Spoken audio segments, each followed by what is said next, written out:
Salve, salve para você que acompanha a gente da Suno. Hoje tenho uma apresentação bem grande para fazer para todos vocês aqui. A gente está com não só o nosso chairman e fundador aqui, que é um dos grandes investidores da Bolsa, como a gente também está com o Guilherme Afonso Ferreira, que é aí também conhecido por ser um dos vários investidores da Bolsa, muito conhecido pelo seu ativismo e pelo seu trabalho em conselhos de administração de empresa e que tem uma longa trajetória. E hoje a gente está aqui para conversar um pouco mais com ele sobre o que ele tem a contribuir com Bolsa, como que é a filosofia de investimento dele e tudo mais. Tudo bem, Guilherme? Obrigado. Guilherme, você é um cara muito conhecido, mas às vezes as pessoas podem não te conhecer. Conta um pouquinho da sua trajetória como investidor e também a sua presença de conselhos, que é um posicionamento seu como investidor, né? Você é um cara que sempre participa em conselhos de administração.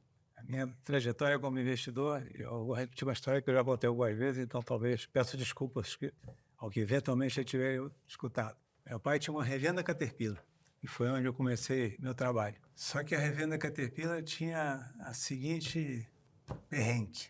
Eram muitas no Brasil e no mundo inteiro era uma revenda por país. E meu pai dizia que não, tem que estar preparado para comprar, você caça o caçador, porque elas vão se consolidar, no máximo em duas, como de fato aconteceu. Isso de lá para cá aconteceu.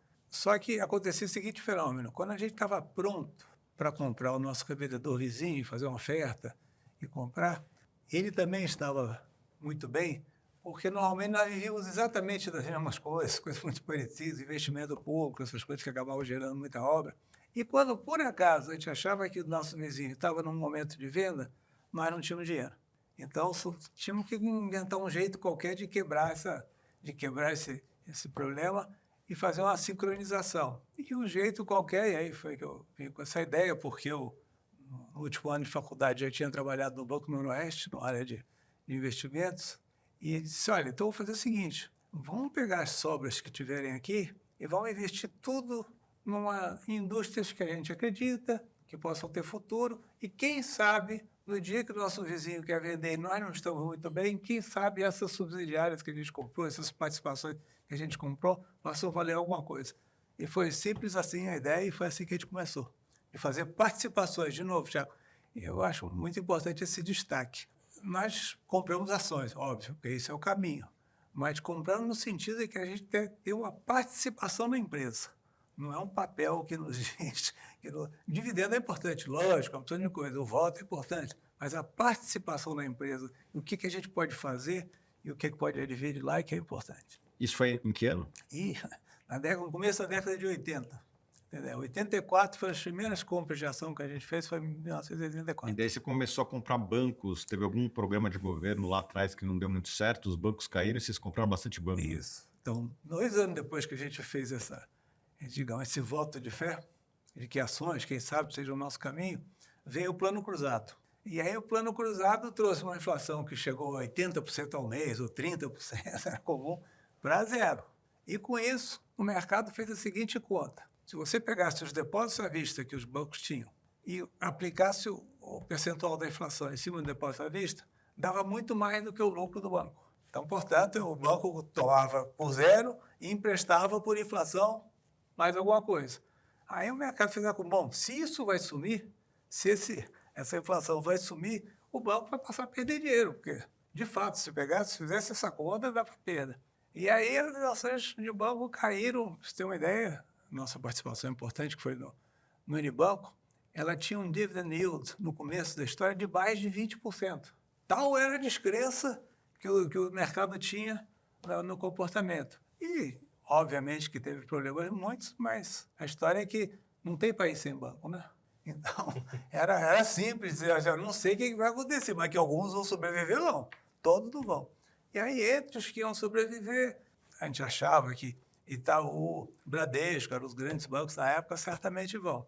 Como a segunda parte dessa filosofia dizia que nós temos que participar de algum jeito dessa solução, a gente não tinha dinheiro para comprar, e 5% era um número assim, cabalístico importante, a gente não tinha dinheiro para comprar 5%, apesar de que não valia nada, do Itaú, do Bradesco. E a gente foi para o segundo time.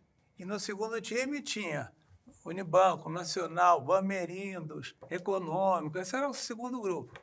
E aí a gente teve quem sabe, eu gosto de achar que foi inteligência, mas talvez tenha sido um pouco de sorte, de escolher um banco que sobreviveu dessa lista toda que eu dei agora. Todos eles quebraram, exceto o Unibanco, que foi muito bem. Então, escolhemos o Unibanco, acreditávamos e gostávamos muito do controlador, que isso é outra parte da tese.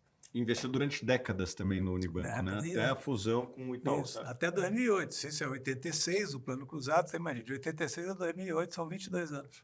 Perfeito. E vocês foram carregados, digamos assim, para dentro do conselho do Itaú via Unibanco. Então, né, vocês originalmente tinham uma fatia no... E assim, você ficou muito conhecido por ser conselheiro do Unibanco, hoje está presente aí no conselho de várias empresas.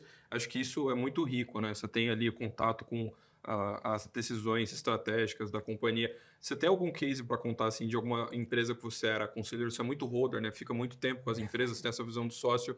Como que isso foi estratégico para você na hora de permanecer numa companhia? O quão rico foi isso? Como é que você pode exemplificar? Eu vou completar a pergunta. Conta quais conselhos você já participou e quais você participa, só para o pessoal ter Perfeito. Tá bom. noção, Então. porque nem eu sei todos. Né? Acho que nem você lembra de todos. Não lembro. Mas eu vou falar alguns importantes do passado. Maná, o Pão de Açúcar, o Unibanco, Petrobras, enfim, eu diria, Eternit. Uma vez que eu listei, deu mais de 30. E hoje eu participo de 5, só para esclarecer. Então, B3, Mitre, Arezo, 3R, o quinto conselho, pô. Edita aí depois até a hora que você lembrar. Não, mas foi no falar. Então, agora eu vou contar um caso que eu lembrei bem em cima do que você estava dizendo. De uma vez, o Pedro Moreira Salles, no Unibanco, me chamou para um almoço, se não me engano. E o Pedro sempre foi um cara direto, ele diz tudo tem que dizer, ele é simples, mas ele é direto e rápido. Só que ele enrolou e não falava bem. Primeira vez que eu vi ele enrolar alguma coisa. Aí, quando finalmente ele entrou no assunto, era um assunto qualquer que ia cortar o honorário no conselho, não ia ter reajuste, eu já nem me lembro. Não sei quando ele contou, eu falei, Pedro, deixa eu perguntar um negócio. Se você tivesse me chamado aqui para dizer que eu ia ter que pagar para ser do conselho do Unibanco, eu ia perguntar quanto era e ia fazer a conta e acho que provavelmente ia aceitar. Porque só a chance de você estar uma vez por vez com o Malan, com o Armínio Fraga, com o Bodan, com o João Dionísio, entendeu? É uma aula para mim. É uma aula, não tem aula melhor que essa. É uma aula barata que eu estou tendo e eventualmente estou até ganhando. Então, participar de conselhos vale muito a pena no sentido de que você está num ambiente muito rico, em que as pessoas entendem das coisas que estão falando. Perfeito. E eu acho que o conselho que você ficou faltando é o da M. Dias Branco, né? M. Dias, pronto, isso mesmo, M. Dias, sério, isso que eu gosto muito, aliás, muito, uma bela empresa. Aliás, já tocando nesse ponto, né, a gente acabou de voltar de poucos meses atrás de máxima histórica da Bolsa e a gente ainda ouve falar que o Brasil está muito bom, a Bolsa está muito barato. Até antes de gravar, você falou que está bem otimista com o Brasil. Como é que você está enxergando o momento que a gente está vivendo hoje? Você acha que o Brasil está barato? E quais setores que você gosta? Você pode falar até quais empresas vocês gostam. Acho que está baratíssimo. Meu otimismo sempre vem da diferença entre o que custa uma ação e o que eu acho que ela vale. Esse é que é o otimismo, é esse gap. Então, eu não seria otimista se a Bolsa estivesse lá em cima. Isso, para mim, não é otimismo. A Bolsa estivesse lá embaixo justificadamente. Eu acho que o Brasil está exageradamente depreciado. Temos múltiplos altíssimos no momento em que o mundo está remunerando bem a renda variável. Tá certo? O mundo tem... Em 2008, inventaram a solução de resolve a crise jogando dinheiro. Bota dinheiro, bota dinheiro. Só que esse processo de resolver, em geral, ele é muito difícil, porque depois você tem que enxugar o que você botou a mais. E o processo de enxugar é um processo doloroso. Dessa vez esqueceram do enxugar. Esqueceram o fato que o mundo está convivendo e por um caminho e por outro está absorvendo esse excesso de dinheiro. Os Estados Unidos certamente ainda mostram um pouco de excesso. As inflações do mundo fora durante a pandemia ali também não foram tão altas. Pois é, isso. Então, o que está fazendo esse excesso de dinheiro? Provavelmente é em ativos. Tá certo? Ativos, Bubbles everywhere, né? Bolhas em todos os lugares. Mas não está parecendo de que isso vai causar um problema de inflação ali na frente. Não está parecendo. O normal seria, né? Talvez os ganhos de produtividade que foram obtidos no mundo nos últimos 15 anos. E a lição que o mundo aprendeu, acho eu, de que inflação não é um caminho. Que eu imagino que inflação alguém já lá atrás, quando você decretou o plano cruzado, acho que era o André que falava nisso. Que inflação é que nem você está no estádio de futebol, não está vendo muito bem, porque tem um cara sentado na sua frente, aí você fica de pé. Na hora que você fica de pé, você atrapalhou 2 caras que estão atrás de você. Aí os 2 levantam, porque a forma no final da história está o estádio inteiro de pé, vendo o mesmo jogo que ele podia ver sentado. Então a inflação tem um pouco disso. A vontade de enxergar melhor do que o outro, só que o outro também levanta e no final volta para o mesmo ponto. Não criou nada de novo. Pessoal, se você está assistindo esse vídeo, já aporta mais de R$10.000 e tem dúvidas sobre como investir, você provavelmente precisa de um consultor. Meu nome é Vitor Pitts, eu sou consultor de investimentos aqui da Suno Consultoria, temos mais de centenas de clientes, a gente está aqui para ajudar você a atingir seus objetivos financeiros. Então, se você quer saber como a gente pode te ajudar, acesse o link que está aqui na descrição. Te vejo lá! E dentro de bolsa aí, você tinha... eu já vi em entrevistas passadas, você falou muito bem de Rumo, né? Que é uma companhia, acho que também os donos e a gestão hoje tem bastante dessa visão do sócio e tudo mais. Você ainda está otimista com o Rumo? Como é que você está olhando os outros ativos? E dentro do que você pode falar, que outras companhias vocês olham bem, que vocês gostam bastante hoje? Sim, estou otimista, essa é a primeira parte da resposta. E a segunda parte é a seguinte, eu, por total incapacidade, não sou tão entusiasta com tecnologia, porque eu não consigo enxergar bem o que vai acontecer. Eu, na linha do Warren Buffett, eu gosto muito e leio muito, e ele diz isso, é um negócio que eu não sei daqui a 10 anos para que lado vai. Como é que eu vou comprar uma ação hoje que eu pretendo ficar 10 anos com ela? Eu não sei. Então, lembrando que eu estou fora do mundo da tecnologia, não é que é fora. Nossa, a gente tem uma carteira exclusivamente voltada para empresas americanas, aonde temos empresas de tecnologia, onde temos Amazon, temos Apple, essas coisas. Mas eu assisti uma vez lá em Omaha, o Warren Buffett foi questionado por é um estádio com 30 mil pessoas e o Warren Buffett e o Charlie Munger, só os dois, não morreu agora, mas os dois respondendo coisa. E uma das perguntas foi a seguinte, Sr. Buffett, o senhor fala que não conhece muito tecnologia, portanto não arrisca, não sei o quê. Hoje em dia, a sua maior posição é Apple. Como é que o senhor justifica um negócio desse? Aí ele meteu a mão no bolso, tirou um iPhone e falou, que agora virou produto, agora eu acredito. Agora é assim, produto eu acredito. Agora de filosofia, não sei. Mas, então, é essa história, quer dizer, tecnologia, na hora que ela vira concreto, tudo bem. Eu continuo acreditando nas coisas básicas. E, por exemplo, o escoamento das safras brasileiras, a interiorização de produtos, isso vai acontecer, não há dúvida nenhuma. Então, a Rumo tem uma posição invejável. De certa forma, isso é tecnologia também, né? Porque, assim, qual que era o meio de transporte há 100 anos atrás? Era charrete, sei lá. Depois foram surgindo coisas novas. No Brasil, infelizmente, ferrovia é tecnologia, né? Você aumenta a produtividade de algo que é feito por caminhão, muitas vezes, e custa 3 vezes mais. Isso mesmo. E mais, eu tenho convicção de que, eventualmente, as mesmas ferrovias, com os mesmos tamanhos, tudo isso, vão ser capazes de transportar o dobro da carga. Porque também na ferrovia as coisas evoluem.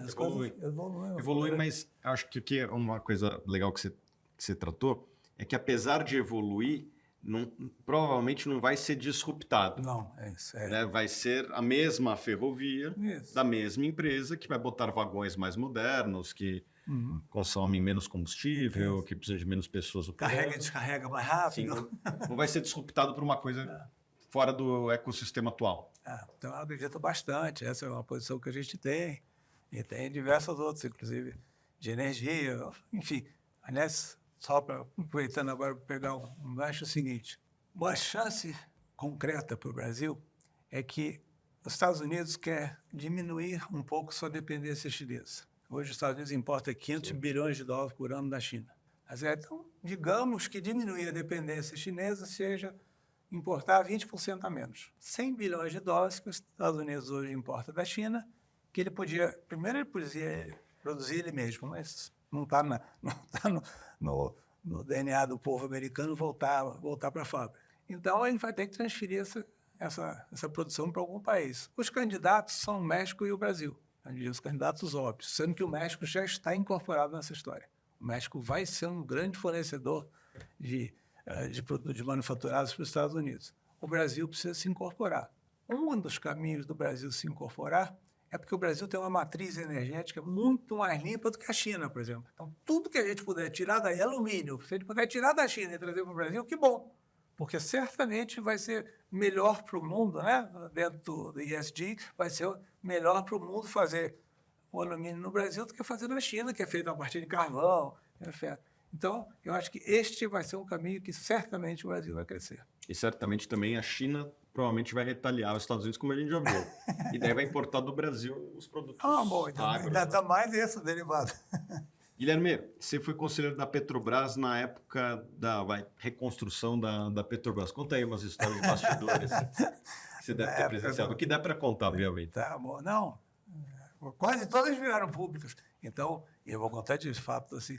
Primeiro, eu fui de 2015 a 2018. O primeiro ano, 2015 até 2016, lá o conselho é eleito anualmente, que na minha opinião é um defeito, mas enfim, até hoje perdura isso. O primeiro mandato e o presidente era o Bendini, indicado pela Dilma, que naquela altura, e é a minha interpretação, já queria uma distância da Petrobras, porque estava dando muita confusão. Então não era interessante para nenhum político estar vinculado às questões que estavam acontecendo na Petrobras. E as questões que estavam acontecendo na Petrobras, eu brinco que é o seguinte, a gente abria um armário por dia e de cada armário caíam uns 8 cadáveres. Sempre, nunca tinha uma coisa mais ou menos, entendeu?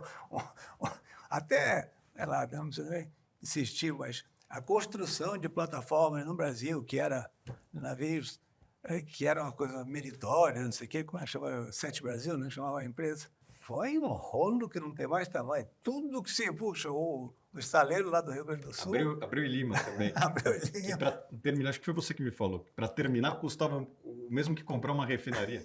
Pois é. Eu não falei essa, mas é isso mesmo. E Campos é assim, né? A única coisa que está sendo feita na refinaria de Campos é uma UPGN, porque vai vir tanto gás. O gás do pré-sal hoje, ele está 100% sendo enterrado. O que melhora um pouquinho a vazão do poço, mas é um absurdo. Você tem um maior trabalho para tirar um óleo misturado com gás, depois o gás todo você joga de volta. Na hora que ficar pronto o negócio, a Rota 3 é um gasoduto de 300 quilômetros que vai chegar em Campos, no estado do Rio. Esse gás, para ter uma ideia, é 4 vezes, 5 vezes o que o Brasil, no pico, importou da Bolívia. Então vai ter gás para burro o Brasil naquela época. Este gás provavelmente será destinado à geração de energia, muito melhor do que outras coisas. Então, derivei para isso. Mas, naquele momento, aparecia um monte de loucura, mas apareciam algumas coisas virtuosas no meio. E o Brasil hoje está claro de que o pré-sal, embora tenha parecido ser uma loucura um dia, foi virtuoso. O Brasil hoje produz 4 milhões de barris. Produzia 800 mil há não muito tempo atrás. Então, foi importantíssimo para o Brasil descobrir o pré-sal e, provavelmente, hoje, eu também estou derivando para algumas coisas, mas nesse mundo de que, por razões diferentes, tem muita restrição à produção de petróleo, o Irã porque é o Irã, a Venezuela porque não consegue produzir, a Rússia porque está em guerra, cada um tem sua restrição. Só quem está nadando livre é o Brasil. Nadando livre, e tem que aproveitar. Tem que aproveitar para nadar tudo que pode, porque é o produto que ainda vale dinheiro. Perfeito. E eu acho que ainda nesse ponto de governança, tá, que a gente acha que é muito relevante quando a gente está falando de Petrobras, e a gente tem visto isso dominar bastante o noticiário ultimamente, né? Até hoje a gente amanheceu com notícia do nome do próprio Mercadante ser ventilado para a Petrobras, a gente viu o nome do Guido Mantega lá no começo do ano, e esses burburinhos ali, Vale não é estatal, né? Mas a gente sabe que Petro é estatal, e esses burburinhos sobre governança, sobre nome indicado, eles fazem preço, mexe com a cabeça de muita gente que está investindo. Como é que você enxerga isso hoje? E se você acha que num ambiente de estatal, né? Enquanto a Petrobras for estatal, a gente sempre vai viver isso de balão de ensaio? Eu gostaria de dizer que não, mas eu acho que sim. Eu acho que sim. Infelizmente, o meu período lá de Petrobras e o conselho era super pró-iniciativa privada, super. Então, tudo que era possível, porque a privatização da Petrobras tem que ir para o Congresso. E estava na cara que o Congresso não iria aprovar de jeito nenhum, como não aprovaria se fosse hoje, na minha opinião. Porém, você pode ir aos pedaços, que, aliás, é parte da queixa do PT ao que foi feito na Petrobras, que vendeu navio, vendeu refinaria, vendeu gasoduto, vendeu uma opção de coisa. Mas porque foi necessário para salvar da dívida que tinha. Isso. Mas, na opinião, de novo, minha opinião sobre a opinião do PT, eles não acham que é assim que as coisas funcionam. Tá certo? Temos este problema da dívida. Como resolver? Quando eu entrei na Petrobras, em 2015, A Petrobras devia 138 bilhões de dólares. A maior dívida corporativa da história da Da humanidade. história da humanidade. O serviço da dívida era maior Que o do que o EBITDA. EBITDA da É. companhia naquele ano. Eu não achava, como analista, e na época a gente falava bastante, eu não achava que era possível recuperar. Mas Mas eu não sabia que tinha tanto ativo assim. é. O preço do petróleo ajudou bastante. Ajudou. Né? Quem pagou parte dessa conta foi o consumidor brasileiro. Uhum. Não, até do outro lado, o jeito bom de ver as coisas ruins, é o seguinte, o que eu dizia no meio dos meus colegas do Conselho da Petrobras é o seguinte: vamos lá rezar toda noite para o preço do petróleo não voltar muito rápido, porque senão essa empresa não vai mudar. É isto que nos está dando algum campo para a gente promover alguma mudança. Sim. Porque se fosse aquela festa de barril a $130, acabou. Então o barril foi para 30, foi para 25, aí sim a empresa foi obrigada a fazer uma opção de coisas. E graças a Deus se fez. O Pedro Paredes foi o grande sei lá, que locomoveu a empresa naquele momento, foi quem realmente fez mudanças, graças a Deus, e acho que trouxe a empresa para um patamar, e nós estamos vivendo há alguns anos de excelente pagamento de dividendos, excelente produção, 4 milhões de barris de dia, como a gente falou. E como que foi viver esse turnaround? Porque a gente, às vezes, vê uma empresa de varejo ter esse tipo de movimento, apesar de ser um setor competitivo, é muito mais simples. Você tem menos ativos, tem a loja que você aluga, você consegue se virar. No caso da Petrobras, é muito grande, né? Uma empresa com muitos ativos. Como é que foi viver esse turnaround dentro do conselho? O que fora, você acabou de citar o parente, assim, né? Mas assim, como que foi olhar para a Petrobras enquanto instituição? O que fez a companhia se reerguer? Se você tem uma avaliação boa de quem está lá dentro, né? De como é que é a política de trabalho do pessoal lá dentro.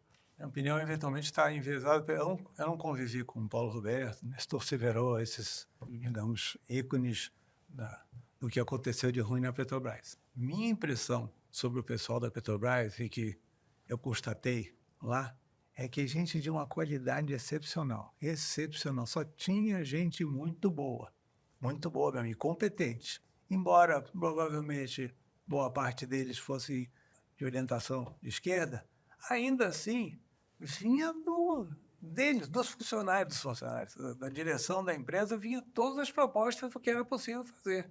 E em geral, elas eram propostas muito boas mesmo, e graças a Deus teve esse apoio. Eu diria que não houve nenhum boicote que a gente possa ter sentido, que falou, não, esses caras estão querendo vender as coisas, não é assim que eu acho que devia funcionar.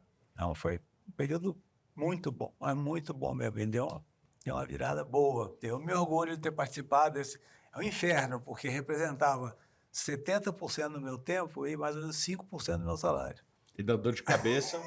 Faz isso. Eu já contei, saí com o processo, essas coisas todas. Mas, graças a Deus, é um negócio que me orgulha muito. O pessoal tem que saber, a vida de conselheiro é legal, mas também tem seus riscos, né? De vez em quando aparece. De vez em quando aparece. Perfeito. E a gente falou de Petro, que acho que é uma gigante brasileira, e acho que um setor que se destaca muito hoje, talvez não é tão representado na Bolsa, mas de longe é o setor mais representativo do PIB, é o agro, e que você está muito vinculado a ele, você foi conselheiro de empresas do agro. Hoje a gente vive um período de muita pujança, né? Ano passado foi glorioso para o agro, é o setor representativo para o PIB e tudo mais, mas nem sempre foi assim, né? Quando o senhor começou a investir nesse setor, era um setor muito incipiente ainda? Como é que era na época que você começou a entrar no agro? A promessa de que o Brasil é o celeiro do mundo, ela tem 100 anos. Então não tem nada de novidade que o Brasil vai ser o celeiro do mundo. Só que era uma eterna promessa. Era uma promessa que passava para o ano que vem, voltava a ser promessa. Então já havia essa ideia de que o Brasil seria um celeiro importante. Outra história que eu já contei algumas vezes, mas eu acho importante notar, é que quando eu fui do Conselho da Maná, havia um cientista americano que virou Prêmio Nobel da Paz porque desenvolveu um trigo que podia ser plantado nos trópicos, no México, na Índia, chamado Norman Borlaug. E ele dizia o seguinte, que como a população no mundo cresce exponencialmente e a produção agrícola no mundo cresce linearmente. Então vai dar uma hora uma vai cruzar a outra. E como é que vai? Você vê a fome? Ele falou, então só tem um jeito de resolver esse negócio. Ou aumentando muito a produtividade agrícola, ele falou, olha, é difícil, você cresce assim, 10% num ano, ou 5% em média, já é uma bela crescimento de produtividade. Você não vai poder acompanhar a população. Então a forma vai ser explorar novas fronteiras agrícolas. E aí ele dizia, olha, terras disponíveis e aptas à agricultura que existe no mundo, 50% estão no Brasil. Então, o Brasil é uma nova fronteira. Porém, ele tinha uma visão pessimista de que, como o Brasil não tinha investido em infraestrutura de logística, o Brasil não ia pegar isso. E o fato é que, graças um pouco à China, que cresceu e precisava de alimentos, e graças a uma opção de coincidências, o Brasil pegou, sabe-se lá como, está transportando em caminhão, em carrinho de mão, o que for, mas o fato é que o Brasil virou uma potência agrícola. Da porteira para dentro a gente é tão competitivo que compensa um pouco. É isso provavelmente é isso. O Brasil é longe o país, do que eu conheço do mundo, é longe o país mais competitivo. Você pega países desse tamanho, tem problema de clima, tem um monte de problemas, outros problemas que o Brasil não tem. Então, eu acho que nós atingimos um estágio realmente importante da agricultura e eu continuo acreditando no crescimento. Eu acho que se a gente fizer essa entrevista daqui a 10 anos, nossa safra terá crescido pelo menos mais uns 50%, o que não é pouco. E fora outros usos também, né, da produção agrícola, como biocombustíveis, Pois é. que o mundo está começando a adotar. Não só os Estados Unidos, Europa. E a sofisticação, né? A sofisticação do argumento é o seguinte: você precisa de 5, 6 quilos de soja para fazer 1 quilo de carne. Então tem isso. Você pega, às vezes, um alimento básico para ir para um negócio mais sofisticado. O mundo vai sofisticando. O mundo vai ficando. O consumo per capita de frango na China deve crescer algo como 5% a 10% ao ano. Acho importantíssimo. Então, isso é algo que o Brasil não pode abrir mão de continuar a desenvolver, e porque ele tem toda a condição. Toda a condição. Se há uma vantagem relativa que o Brasil tem no mundo, é a agricultura, não há dúvida nenhuma. Perfeito. E você falou que tem essa questão de crescer mais ainda, né, que eu acho que é muito relevante, já que a gente já se consolidou, e pelo que a gente sempre conversa com o pessoal também é sempre a mesma posição, né, que a gente é uma potência, mas sempre tem muita demanda, a gente é muito forte. Para onde que o agro consegue crescer hoje? Digamos, o que falta para a gente crescer mais do que a gente já cresce, e como que você enxerga também, eu acho que o ecossistema de crédito, né? Porque a gente sabe que isso, de certa forma, por muito tempo, hoje a gente soluciona em partes isso com outros pontos do ecossistema, mas por muito tempo, eu acho que ainda hoje é um pouco um problema de crédito, né? O agro não crescer tanto.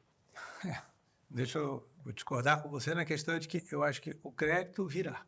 Havendo a necessidade e havendo um bom uso, o crédito virá, porque o sistema financeiro é ágil e ele está sempre atrás de clientes que queiram lhe pagar juros. Não tem dúvida nenhuma que possam e que queiram lhe pagar.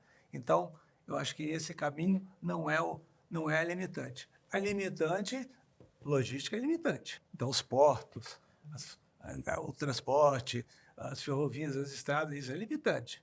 Mas o Brasil ainda tem uma enorme capacidade de desenvolver essas coisas e eu tenho quase certeza que vai vencer. Perfeito. E em partes é por isso que você tem rumo, né? Uma das E coisas. o que eu ia falar, aproveitando que você comentou da sua carteira, até a gente falou um pouco disso, né? Você falou da Rumo, você falou das suas posições. Você está na Teorema hoje, né? Conta para o pessoal de como é que é a gestora, como é que funciona, porque às vezes muita gente conhece o seu nome, seu trabalho como investidor, e é que, né, você é tão conhecido que às vezes ofusca um pouco a gestora. Como é que vocês trabalham hoje, como é que funciona lá dentro? A Teorema é quase que um family office, na verdade, oriundo quando a nossa posição no Unibanco foi incorporada no Itaú, nós recebemos um monte de ações do Itaú. E perdemos a capacidade de influência que a gente tinha no Unibanco, porque passou a ser, acho que tínhamos 5% do Unibanco, passou a ter 1,1% do Itaú, sei lá.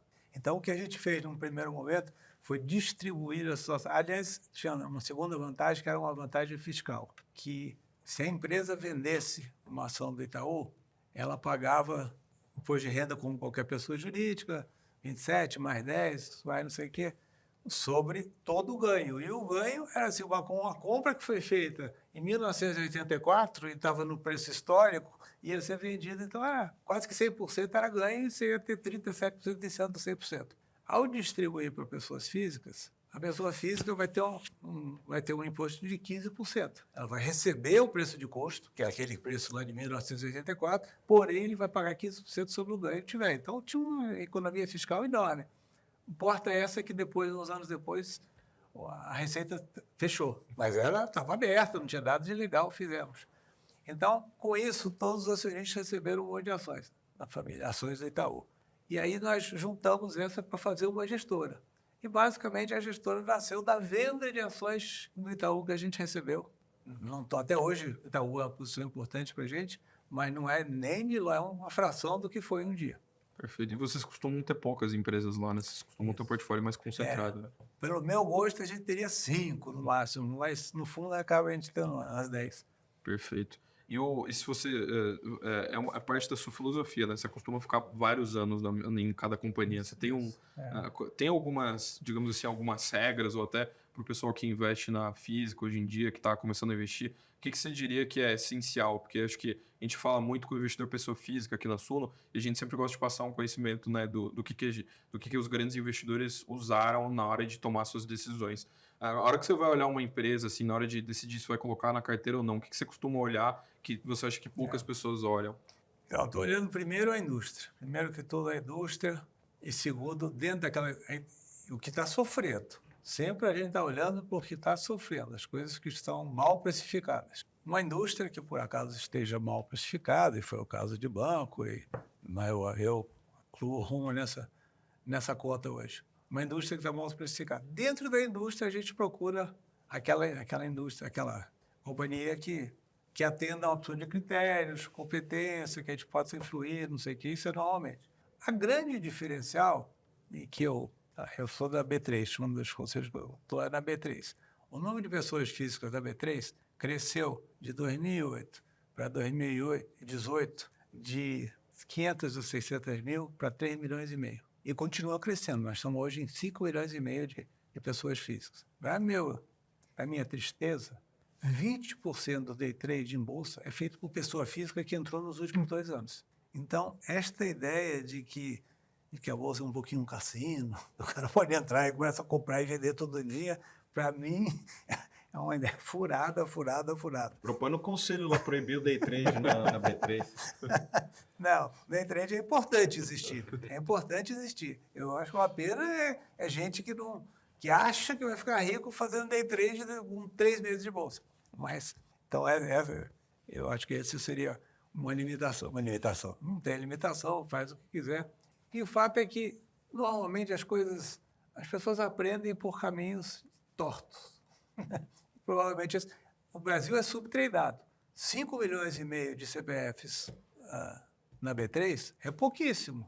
É raro você pegar uma pessoa americana que não tem uma ação, que não comprou, não vendeu. Então, eu acho que certamente vamos partir para 30 milhões em pouco tempo. Não sei quantos anos, mas em pouco tempo vamos ter isso, porque isso vai fazer parte da cultura brasileira de que um pedaço do meu investimento tem que ser em ações. Tá certo? Eu acho que é muito mais legítimo, mais autêntico a pessoa ter uma participação de uma empresa que produz alguma coisa que ele acredita, do que ele ter um imóvel não sei aonde, que ele não sabe nem mesmo o que ele vai fazer. Perfeito. E acho que só para a gente concluir, então, em linha até com o que a gente estava conversando agora, né? Ou se você tivesse que deixar uma mensagem hoje para a pessoa que começou na bolsa aí há 2, 3 anos, para o cara que está se aventurando agora comprando as primeiras ações, o que você acha que é essencial para ele? Ter visão de sócio? Isso. Então, acredite nas suas crenças. Primeiro, trace uma linha do que é a sua crença, tá certo? Eu acho que, sei lá, o sistema de transporte no Brasil vai mudar e eu preciso... Então, acredite no que você acredita e tenha resiliência, porque as curvas que o mercado faz não necessariamente têm a ver com a vida real. Tá certo? Eu acredito que bala, não sei das quantas, é um negócio importante e vai continuar. E se aquilo não está acontecendo ainda, é porque ainda não chegou o momento, mas vai acontecer. Então, resiliência é importantíssimo, porque as pessoas começam a ficar preocupadas. Quem sabe uma boa coisa foi não compra jornal. Não fica lendo com a cotação de ontem, não acompanhe, porque eventualmente isso prejudica a sua cabeça. Você não vai ser um operador eficiente, tá? Você deixa isso para os profissionais. Perfeito. Acho que é isso, então. Obrigadão aí para todo mundo, especialmente quem assistiu o vídeo desde o começo. A gente pede também para você deixar o seu comentário, o que você gostou desse papo, se você tem alguma sugestão. E, é claro, deixe seu like aqui embaixo. E também, quem for novo aqui no canal, se inscreve por aí, que a gente trouxe esse monstro aí dos investimentos. Obrigadão pela sua participação. Obrigado.